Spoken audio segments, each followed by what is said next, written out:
마켓 리더의 시선으로 글로벌 경제와 산업 트렌드를 체크하고 이걸 수익으로 연결해보는 시간, 고수의 선택 시간입니다. 오늘은 미중산업경제연구소의 조용찬 소장과 함께합니다. 어서 오세요. 예, 안녕하십니까. 네, 소장님과 이야기 나눠볼 주제 화면을 통해서 먼저 살펴보겠습니다. G2의 경기 침체 시그널이 고조가 되고 있습니다. 그렇다면 우리 증시에도 불씨가 튈지 한번 살펴봐야 될 것 같은데요. 자세한 내용 짚어보겠습니다. 일단 미국의 엑스데이트 전에 일단은 해결이 됐습니다. 하지만 이런 상황 속에서도 이제 세출 삭감에 따라서 경기 하락에 대한 우려감이 있는 상황인데요. 그렇다면 단기 금리 상승이라는 후폭풍이 지속되고 있는 이유가 뭔지 소장님께서 좀 설명해 주세요. 네, 노무라 경제연구소가 지난주에 자료를 발표했는데요. 네. 이번에 세출 감소가 10년간 무려 1조 3,300억 달러 정도에 달한다고 합니다. 이 규모는 앞으로 그 GDP를 8,434억 달러를 감소시키게 되는데요. 이 규모가 10년간 미국 GDP를 3.3% 정도를 떨어뜨리게 됩니다. 네. 이 때문에 10월 달부터 미국은 새 회계연도가 시작이 되는데 이렇게 되면 올해 회계연도에 미국 같은 경우에는 0.33% 정도 성장률이 떨어질 수밖에 없다고 합니다. 근데 여기에다가 이제 앞으로 두 차례 연준이 금리를 인상을 시키고 네. 그리고 은행권의 대출과 관련된 경제 흐름이 좀 더 이어진다면은 올해 말서부터 내년 초까지 미국 경제는 경기 침체 국면에 빠져들 가능성이 상당히 높지 않나 이렇게 보여집니다. 네, 지금 관련해서 말씀해 주신 부분에 대한 차트가 좀 나와 있는 것 같습니다. 그렇다면 지금 미국 경제가 하반기에 경기 침체에 들어갈 수 있다라고 말씀을 전해 주셨잖아요. 그렇다면 그 시점이 어느 정도로 될지 좀 특정해 주실 수 있을까요? 네, 대부분의 경제 예측 기관들 같은 경우에는 디폴트 위험은 사라졌지만 앞으로 연준의 금리 인상이 남아있기 때문에 빠르면은 이번 4분기부터 내년 그 상반기까지 경기 후퇴 국면에 들어갈 것으로 보고 있는데요. 이같이 보는 거는 주식시장 같은 경우에는 경기와 관련해서 빠르면 6개월 정도 선행하는 그런 모습을 보여주고 있습니다. 네. 이 때문에 그 작년 3분기부터 실적이 정점을 찍고 하락을 했는데요. 미국에서는 보통 경기 침체 국면에 들어가는 기간까지 실적이 4분기에서 5분기 정도 감소를 하기 때문에 네. 이번 4분기부터는 주식시장에서는 경기 침체 국면에 들어갈 것으로 보고 있고요. 네. 또한 채권 시장 같은 경우는 1년 정도 선행해서 경기를 앞서가고 있는데요. 이 때문에 채권 시장의 금리 역전 현상이 일어난 게 작년 7월 달이었다고 합니다. 네. 보통 13개월부터 최장 한 18개월 정도 선행한다는 측면에서는 이번 그 8월 달부터 경기 침체 국면에 빠르면 들어가고 늦어도 내년 1분기에는 경기 침체 국면에 확실히 들어갈 것으로 보고 있습니다. 뭐 그런 측면에서 보면 경기 후퇴 국면에 빠지지 않기 위해서는 연준이 늦어도 하반기 특히 4분기에는 금리 인하를 단행해야 되지 않을까 생각이 됩니다. 네, 4분기쯤에는 금리 인하를 단행해야 될 것이다라고 말씀을 해주셨어요. 왜냐하면 4분기부터 혹은 내년 초부터는 이제 경기 후퇴 국면에 진입할 수 있기 때문이다라고 말씀해 주셨는데요. 그렇다면 미국 시장이 경기 후퇴에 직면하게 된다면 어떤 사태가 발생할지 주식시장에 어떤 영향을 받을지 좀 궁금한데요.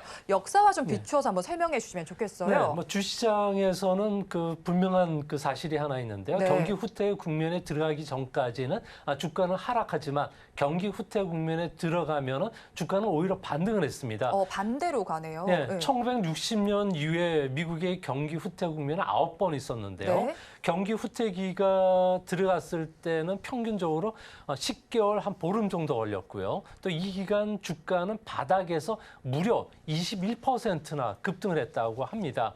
가장 짧은 주가 반등은 여기서 보시는 것처럼 2001년도에 시작됐던 경기 후퇴 국면 기간 동안에 네. 주가가 9.5%나 상승을 했고요. 그러네요. 예, 그리고 가장 큰 폭으로 상승했던 경우에는 73년도에 무려 31.2%나 올랐습니다.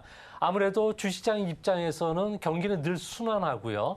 또 주가는 경기에 선행한다는 측면에서 경기 후퇴 국면에 들어가면은 아무래도 다음번 경기와 관련해서 최대 수혜 산업들, 이번에는 IT 산업이 될 가능성이 높고요. 네. 또 시장 대비 대비 하락폭이 컸던 종목들을 싼 가격에 살 수 있는 기회가 찾아온다는 점에서 민간의 소비가 줄지 않는 미국의 경제 상황상 이번 경기 후퇴 국면은 짧을 거고 주가도 V장 반등이 충분히 가능하지 않을까 보여집니다. 네, 그렇다면 지금 말씀해 주신 걸 정리를 해보자면 미국의 경기 후퇴는 잠깐 짧게 일어나면서 주가도 V자 반등이 나타날 수 있을 것이다라고 말씀을 해주셨어요. 그렇다면 이번에는 중국 시장을 좀 보도록 하겠습니다. 중국 5월 무역 수지가 발표가 됐습니다. 그런데 수출이 지난해 같은 기간과 비교했을 때 7.5%가 감소한 수치로 지금 집계가 됐죠. 그런데 사실 중국 시장을 살펴보면 수출이 많은 부분을 차지하는데 이게 단기적인데 그칠지 아니면 장기적으로 이어질 것이다라고 보실까요? 네, 중국 수출 같은 경우는 3개월 만에 이제 마이너스로 전환을 했는데요. 아무래도 세계 경기가 안 좋아지니까 수요가 감소하면서 경기 순환적인 측면에서 감소가 일어났던 것으로 보여집니다. 하지만 아무래도 아시안 국가에 대비해서 중국의 수출 경쟁력이 많이 상실된 것도 사실이거든요. 그렇죠. 중국 같은 경우에는 상하이나 베이징의 청소부들 같은 경우에는 인건비가 무려 우리나라 돈으로 120만 원 정도 되고요. 대졸자가 아니라 일반 공장에서 근무하는 근로자들 같은 경우는 급여가 평균적으로 200만 원 정도가 된다고 합니다. 이는 아시안 국가들의 2배에서 3배이기 때문에 가격 경쟁력을 상실하고 있다는 이야기고요. 그렇네요. 세 번째로는 국제 분업 시스템 변화가 초래하고 있습니다. 미국 주도의 공급망 개편 작업 중에서 디레버리징 리스크 작업이 이제 진행이 되고 있기 때문에 IT 기업들을 중심으로 해서는 해외로 지금 빨리 유출이 되고 있다는 거죠. 이 때문에 중국에서도 우리나라에서 중간재나 설비를 수입했던 것들이 현재는 20에서 30% 감소를 하고 있기 때문에 우리의 대중국 수출도 좀 위축이 되는 측면이 강합니다. 또 그런 측면에서 보면은 중국의 그 상산자 물가지수 같은 경우에는 지금 그 마이너스로 좀 빠졌고 조달 가격뿐만 아니라 출하 가격도 마이너스폭이 큰데요. 이 이야기는 앞으로 중국 기업들 같은 경우는 시장을 잃으면 모든 것을 잃기 때문에 기업 실적이 악화되는 상황까지도 몰릴 수 있다는 거죠. 그래서 중국 증시와 관련된 투자가 빨리 감소하고 외국인들이 매도하는 것도 이 때문인 것으로 보여집니다. 네, 그런데 소장님 말씀처럼 지금 중국 경기가 디플레이션 압력을 받는 것으로 보입니다. 그런데 그렇다면 이런 상황이라면 뭐 중국에서 금리 인하를 하고요. 거기에 더해서 또 재정 정책까지 더해진다면 해결할 수 있지 않을까요? 네, 중국 정부는 디플레이션에 빠지면은 금리 인하를 단행하려는데 이번에 중국 정부는 금리 인하를 곧 단행할 것으로 보여집니다. 그러면은 아무래도 개인들이 갖고 있는 여기 보시는 것처럼 예금액이 18조 위안이니까 우리나라 돈으로 상경 6천조 원 을 소비를 끌어당기려고 하는데 이제 문제는 개인들이 현재 실업률도 상당히 높아지고 있고요. 또한 가처분 소득이 크게 늘지 않고 또한 부동산 가격이 떨어지다 보니까 앞으로 미래를 위해서 소비를 안 하고 있다는 겁니다. 그래서 이런 그 금리 인하 효과가 덜 할 것으로 보여지고요. 또 한 가지는 정부가 나서서 수요와 공급을 창출해주면서 디플레이션을 극복을 했는데 현재 중국 경제와 관련돼서 가장 큰 위험은 부동산 경기가 올해 초까지 반등을 하다가 이제 다시 꺾이기 시작했다는 겁니다. 이 때문에 중국에선 철강이나 시멘트 가격이 하락하고 있고요. 이뿐만 아니라 가전이나 자동차, 오토바이, 가구, 스마트폰 가격까지 떨어지고 있습니다. 이 때문에 현재 공장의 정상적인 가동률이 80%인데 1분기에도 지금 70%까지 떨어졌는데 2분기, 3분기로는 더 떨어진다는 거죠.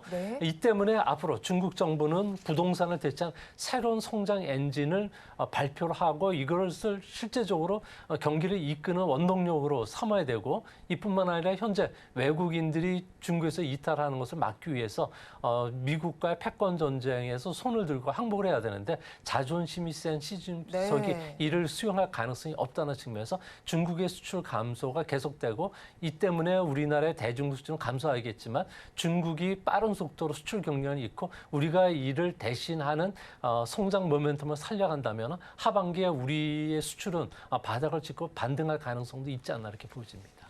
네, 일단 오늘 우리나라의 수출과 관련해서 바로 연결해서 말씀해 주셨는데 사실 중국의 경제 활동이 정상화되면서 우리나라의 대중국 수출 주력 제품이었죠. 자동차와 또 석유, 화학, 그리고 디스플레이 등이 수혜를 보지 않겠냐라는 기대감이 있었습니다. 그런데 중국이 내후 외환의 어려움에 직면했다면요. 우리나라의 대중국 수출도 조기 회복은 좀 어렵다라고 이해를 해도 될까요? 네, 우리나라의 그 수출은 아무래도 반도체가 좌우를 하는데 네. 중국 수출의 40%는 반도체입니다. 이 중에서도 반도체 같은 경우는 가격이 무려 28%나 급등을 하면서 네. 대중국 수출이 12개월 연속 감소를 했는데요. 네. 이제 지금 현재 중국에서 이런 그 반도체 대신에 K푸드라든지 K컨텐츠나 K 뷰티 같은 상품을 소비를 해줘야 되는데 네. 현재 중국에서는 그 매일 35만 명에서 신규 코로나가 지금 확산이 되고 있습니다. 네. 아무래도 소비가 위축이 될 수밖에 그렇죠. 없는 상황이고요. 네. 또 가계 같은 경우에는 이자와 관련된 그 부담이 10년사 2배가 늘어났지만 가처분 소득은 30%밖에 늘어나지는 않았기 때문에 네. 이제 앞으로 개인들의 씀씀이가 좀 위축이 될 수밖에 없지 않나. 그런 측면에서 보면은 중국과 관련된 수출은 빠른 속도로 감소하면서 우리나라의 대중국 수출과 관련된 점유율이 2019년에는 25%였지만 올해는 19%보다 더 떨어진 17%까지 떨어질 가능성이 크고요. 중국을 대신해서 미국이라든지 유럽권이 오히려 우리나라의 주요 상품 시장이 된다는 점에서 네. 미국이나 유럽 경제가 짧은 경기 침체를 겪는다면은 아무래도 우리 주시장에도 호재가 먼저 찾아올 가능성이 있지 않나 보여집니다.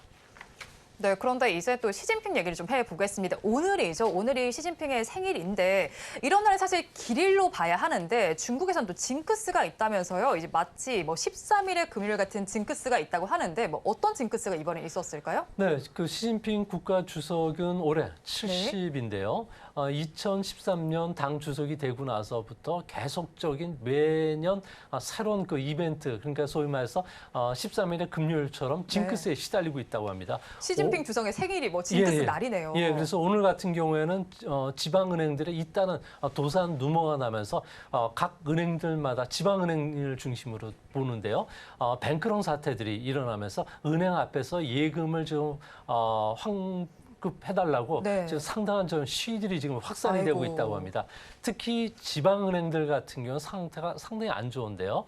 얼마 전에 크레딧 스위스가 그 부도가 나면서 코코 번드와 관련해서도 휴지 조각이 됐는데 네. 중국의 은행들도 후순위채 발행을 상당히 급속히 늘렸는데 이 부분이 6월 말까지 80조 원이 넘는 자금이 들어오는데 이를 대체하는 방법이 깜깜하다고 합니다. 네. 이뿐만 아니라 지방 정부의 대출 그 금고 역할을 해주고 있는 지방 융자 평대 같은 경우에도 올해까지 800조 원 넘게 지금 그 자금 만기가 들어오는데 이 자금도 그 갚을 수가 없다 보니까 네. 각 은행들마다 현재 상당한 그 뱅크런 사태들이 일어나고 있다고 합니다. 이 때문에 앞으로 중국 금융시장 같은 경우는 어제도 3% 넘게 빠졌고요. 네. 오늘도 한 2% 가까이 빠지고 있는 것도 이 때문인데 아무래도 그 이번 생일도 징크스를 피해가지는 못하는 것으로 보여집니다. 네, 이번 생일 징크스는 지방은행의 뱅크런 사태였습니다. 근데 제가 시진핑이면요, 이제 생일 다가오면 불안할 것 같아요.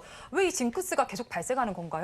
네, 중국의 그 명리학자들이라든지 음양 오행설을 네. 신봉하는 사람들 이야기를 들어보면 시진핑 주석의 부친이었죠. 시중신의 묘자리를 네. 이장을 하면서 중국의 그 섬서성 칭링 산맥에다가 네. 했는데 이 산맥의 그 묘지 자체가 홍콩섬의 4분의 1 정도 차지할 정도로 상당히 큰데 그 길이 하필이면은 용이 지나가는 길이었다고 합니다. 네. 용이 상당히 놀래서 아무래도 생일날 징크스가 재현이 됐다고 보는데 이 때문에 암살 시도도 있고요. 또 측근들의 면정복배 앞에서는 충성을 다하는 것 같지만 뒤에서 배신하는 사태도 있고요. 국제사회에서부터 중국이 왕따당하는 것도 있고 이러다 보니까 중국이 전략 외교를 펴서 해외로부터 계속 공격받는 것도 이 때문인 것이라고 중국에서는 좀 분석들을 한다고 합니다.